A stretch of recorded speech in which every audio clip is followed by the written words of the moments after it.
Welcome back to the Little Angels Academy online classes, class 6, chapter 2, globe, latitude and longitude, part 2, subject geography. In last video, we have discussed about latitudes and some important parallels of latitudes. अब बात करते हैं heat zones of earth कि कौन कौन से heat zones है अर्थ पर, उनको किस तरह से डिवाइडेशन किया गया है, कौन कौन से एरिया में है वो टॉरिड जोन, टेम्परेट जोन और फ्रिजिड जोन। इन तीन जोन में हीट जोन में डिवाइड किया गया है। ये जो इक्वेटर लाइन है जो 0 डिग्री पर और 23 1/2 नॉर्थ एंड 23 1/2 साउथ, इस एरिया को टॉरिड जोन कहा जाता है क्योंकि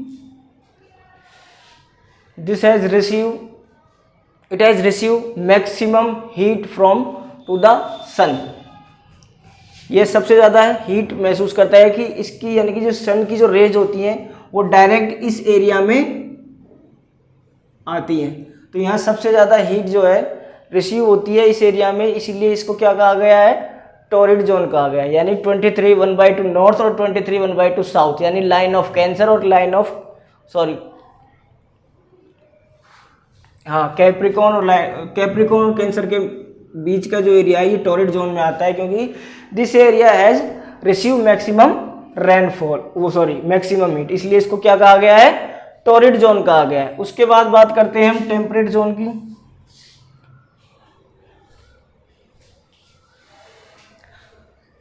उसके बाद बात हम करते हैं टेम्परेट जोन की। 23 1/2 नॉर्थ से ऊपर का जो एरिया है 66 1/2 नॉर्थ एंड 23 1/2 साउथ से 66 1/2 10, यानी साउथ पोल की तरफ 23 1/2 साउथ से नीचे 66 1/2 साउथ तक और 23 1/2 नॉर्थ से 66 1/2 नॉर्थ की तरफ जो भी एरिया है वो टेम्परेट जोन में आता है। इसमें ना तो ज़्यादा हीट होती है और ना ही ज़्यादा कोल्डनेस होती है, तो इस एरिया को इसमें टेम्परेचर जो होता है मॉडरेट रहता है। कैसा रहता है, मॉडरेट, ना ज़्यादा ना कम। मॉडरेट टेम्परेचर होने की वजह से इन एरिया को क्या कहा जाता है, इसको टेम्परेट जोन में डाला गया है। कौन सा जोन में बांटा गया है, टेम्परेट जोन में बांटा गया है। 23 1/2 66 1/2 नॉर्थ एंड 23 1/2 साउथ से 66 1/2 साउथ तक ये एरिया, इसमें मॉडरेट टेम्परेचर होने की वजह से इस एरिया को टेम्परेट जोन कहा गया है। अब 66 1/2 से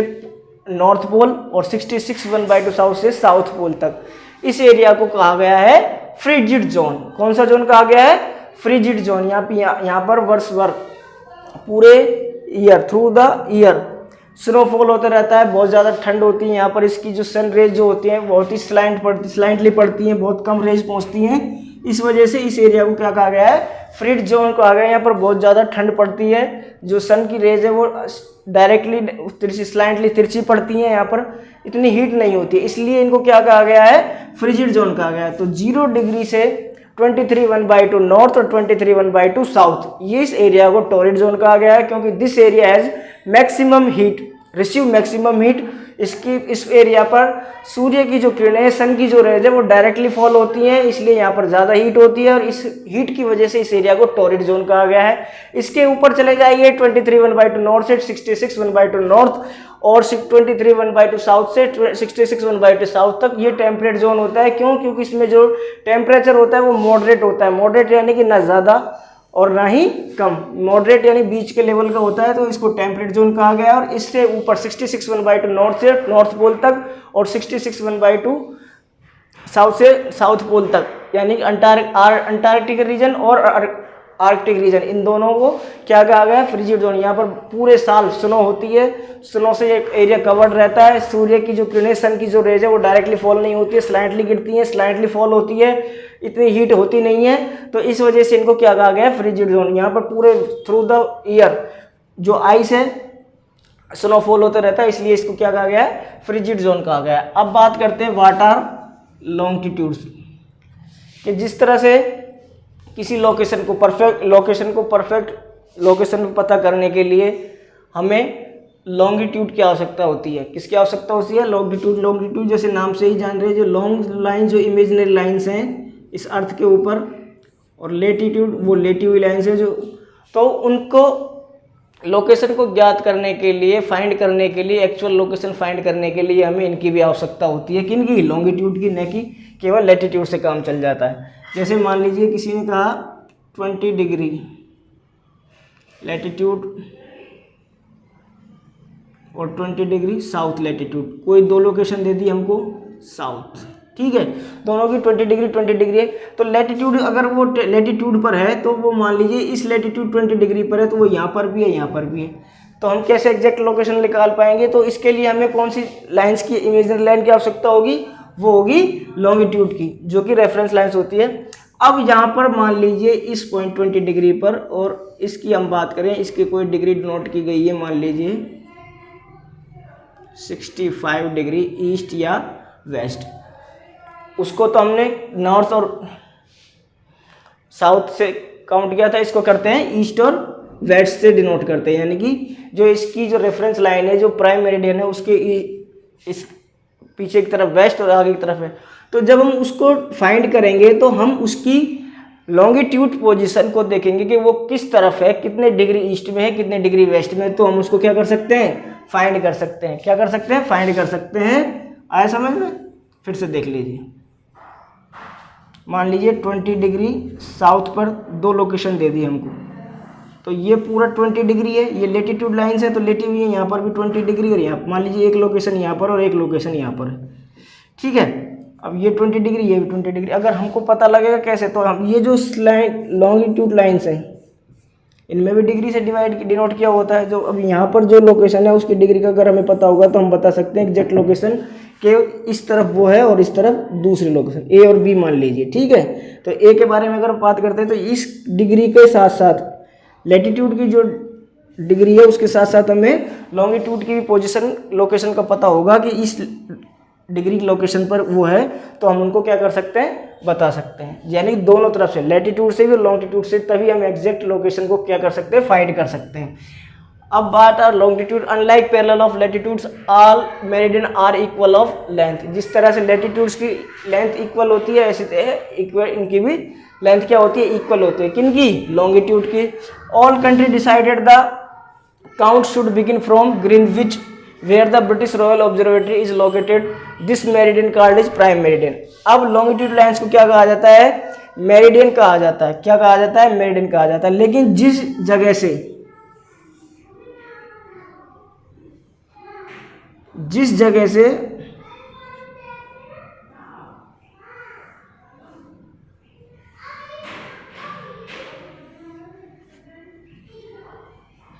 जैसे हमने लैटिट्यूड्स को काउंट किया था, तो 0 डिग्री यानी इक्वेटर लाइन से हम नॉर्थ की तरफ जाते हैं, वहाँ से 0 डिग्री 1 2 3 4 5 90 डिग्री तक काउंट करते हैं। इधर से 1 2 3 4 5 साउथ की तरफ काउंट, तो नॉर्थ और साउथ होता है। उसी तरीके से स्टार्टिंग जिस जगह से रेफरेंस लाइन किया गया, जिस जगह से काउंटिंग स्टार्ट की गई उन लॉन्गिट्यूड लाइन्स की, वो कहाँ से की गई? वो की गई थी ग्रीनविच से, जो कि इंग्लैंड में है, ब्रिटेन में है। Where the British Royal Observatory, जहाँ पर ब्रिटिश रॉयल ऑब्जर्वेटरी जो है वो लोकेटेड है। This meridian called prime meridian, इस मेरिडियन को क्या कहा गया? जहाँ से उसकी काउंटिंग स्टार्ट हुई ग्रीनविच से, उस लाइन को, उस मेरिडियन को क्या कहा गया?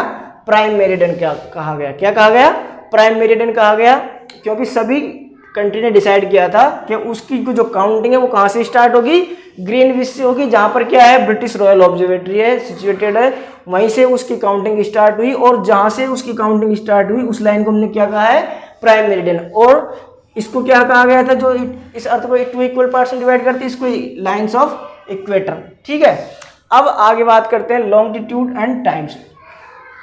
जब हमने घड़ी को इन्वेंट नहीं किया था उससे पहले, हाँ, लॉन्गिट्यूड एंड टाइम्स, टाइम्स जो है, यानी कि जो लैटिट्यूड लाइन्स है वो सीजन्स को बताते हैं, और जो लॉन्गिट्यूड लाइन्स है वो टाइम्स को बताते हैं। तो टाइम्स, जब हमने वॉच को इन्वेंट नहीं किया था, घड़ी को आविष्कार नहीं किया गया था, उससे पहले हम टाइम को कैसे जानते थे? कैसे पता करते थे कि कितना टाइम है, कि टाइम को किस अंदाज से लगाते थे? टाइम को अंदाज लगाने के लिए सन, मून, अर्थ की जो रोटेशन है, इनकी पोजीशन के हिसाब से हम क्या लगाते थे?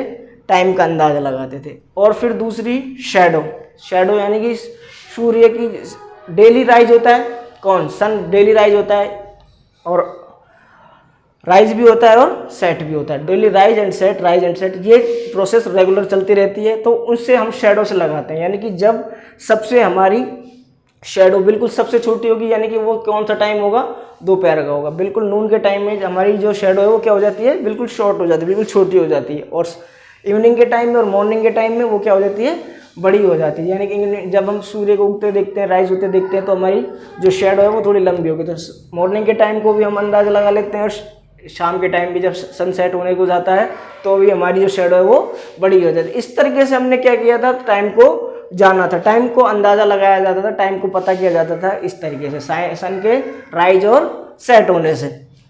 अब longitude and time, when the prime meridian of Greenwich has sun at the highest point, कि अब जो हम आज की जो मॉडर्न टाइम है, जो हम जो घड़ियों में वॉच में सेट करके रखते हैं, मोबाइल्स में जिस तरीके से हम सेट करके रखे हुए हैं, वो टाइम को किस तरीके से काउंट किया गया या उसको किस तरीके से सेट किया गया, कैसे सेट किया गया, वो लॉन्गिट्यूड के अकॉर्डिंग किया गया। किसके अकॉर्डिंग किया गया, लॉन्गिट्यूड के। उसका स्टार्टिंग कहाँ से पॉइंट है, when the prime meridian of Greenwich has the sun at the highest point in the sky, यानी कि ये जो प्राइम मेरिडियन है जो इंग्लैंड में ग्रीनविच में है, इस प्राइम मेरिडियन पर जो पॉइंट क्या होगा, जब जो सन है जो अपने हाईएस्ट पॉइंट पर होगा इन the sky, all the places along this meridian, जो भी इस मेरिडियन पर प्लेस होंगे इस ग्रीनविच के साथ में, ग्रीनविच के साथ में जितने भी प्लेस इस मेरिडियन पर सिचुएटेड या लोकेटेड होंगे, उनमें क्या होगा, मिड डे होगा या फिर नून होगा, यानी कि उस टाइम दोपहर के 12 बजेंगे। कब,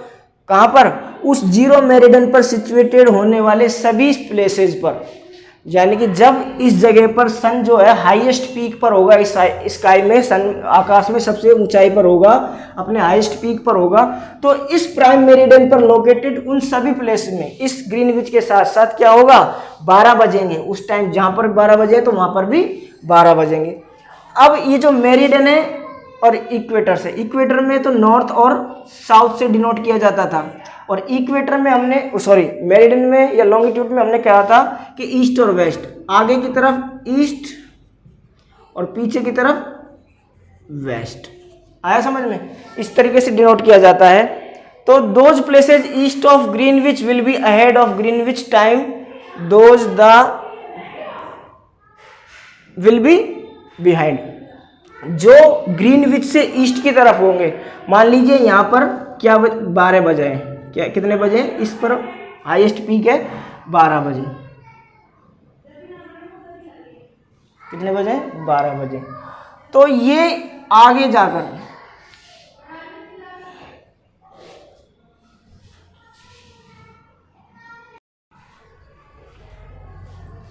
हाँ, तो हमने क्या कहा कि sun at the highest point at the sky, तो जहां पर जब सन अपने हाईएस्ट पीक पर होगा, कहां पर, ग्रीनविच पर, तो वहां पर क्या होंगे, कितने बजेंगे, 12 बजेंगे। और जो भी इस मेरिडियन पर जो भी प्लेस होंगे वो उस जगह सब क्या होंगे, 12 बजेंगे। अब बात करते हैं हम आगे,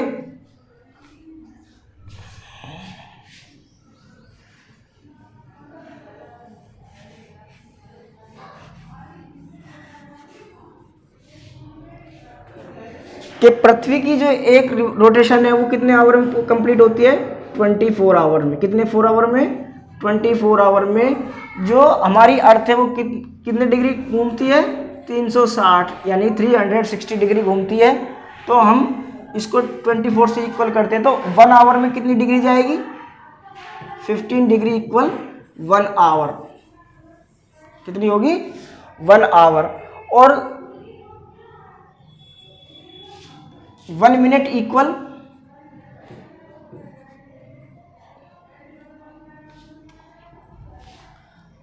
4 मिनट। 1 डिग्री इक्वल कितना हो जाएगा, 4 मिनट हो जाएगा। क्यों, क्योंकि 60/15 इक्वल 4। तो 1 डिग्री अब क्या हो जाएगा कि 1 डिग्री जब हम आगे की तरफ मूव करेंगे तो टाइम कितना बढ़ जाएगा, 4 मिनट बढ़ जाएगा। कहने का मतलब यह है, देखिए कि जैसे अभी हम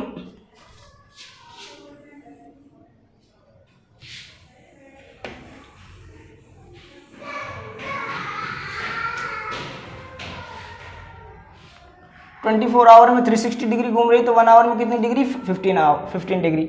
और 1 आवर में 15 डिग्री, तो 15 डिग्री 1 आवर में 1 मिनट में, तो 1 डिग्री कितने मिनट में मूव करती है वो, 4 मिनट्स में। 1 डिग्री इक्वल 4 मिनट्स। तो हम बात कर रहे थे प्राइम मेरिडियन से कि ये 0 डिग्री प्राइम मेरिडियन, ये ईस्ट और ये वेस्ट, यानी कि जो अगर आगे की तरफ सिचुएट होगा, ईस्ट की तरफ जो आगे सिचुएट होगा उसका टाइम आगे होगा, और जो वेस्ट की तरफ होगा इस ग्रीनविच से उसका टाइम पीछे होगा। तो यहाँ पर मान लीजिए 12 बजे हैं, और ठीक है 1 डिग्री मूव करने पर कितने टाइम बढ़ेगा, 4 डिग्री। यानी कि अगर ये इस 0 डिग्री पर ग्रीनविच सिचुएटेड है, तो इसके आगे कोई अगर 1 डिग्री पर सिचुएटेड कोई प्लेस है तो उसका टाइम हो जाएगा 12 + 4 मिनट्स, यानी कि 12:04। कितने हो जाएंगे, 4 मिनट। आया समझ में? तो इस तरीके से। और यदि 15 डिग्री आगे है, इस मान लीजिए हम लोकेशन की बात करते हैं 15 डिग्री ईस्ट, कितनी, 15 डिग्री ईस्ट में अगर हम टाइम, तो यहाँ पर जब 12 बजेंगे ग्रीनविच पर, तो 15 डिग्री में कितने बजेंगे, 1 आवर, यानी तो 12 + 1 आवर कितने हो जाएंगे, 13, यानी कि कितने बजेंगे, 1 बज जाएगा। कहाँ पर, ईस्ट में होने पर। 15 डिग्री आगे होने पर, ईस्ट की तरफ होने पर 1 घंटे का टाइम क्या हो जाएगा, आगे हो जाएगा।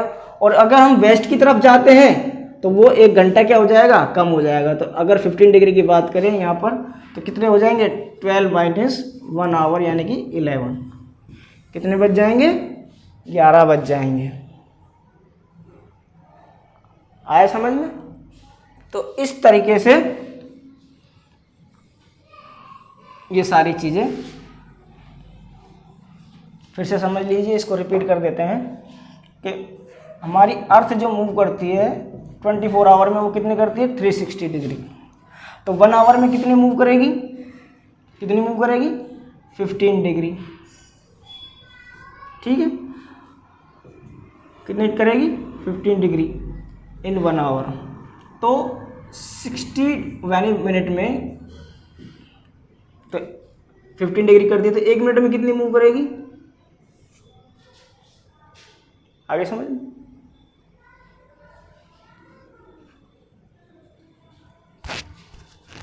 1 आवर में 15 मिनट कर रही है, तो 15 मिनट करने के बाद में 15 डिग्री मूव करती है 1 घंटे में, तो 1 मिनट में कितने मिनट का टाइम होगा, डिफरेंस होगा 4 का। आगे समझ में?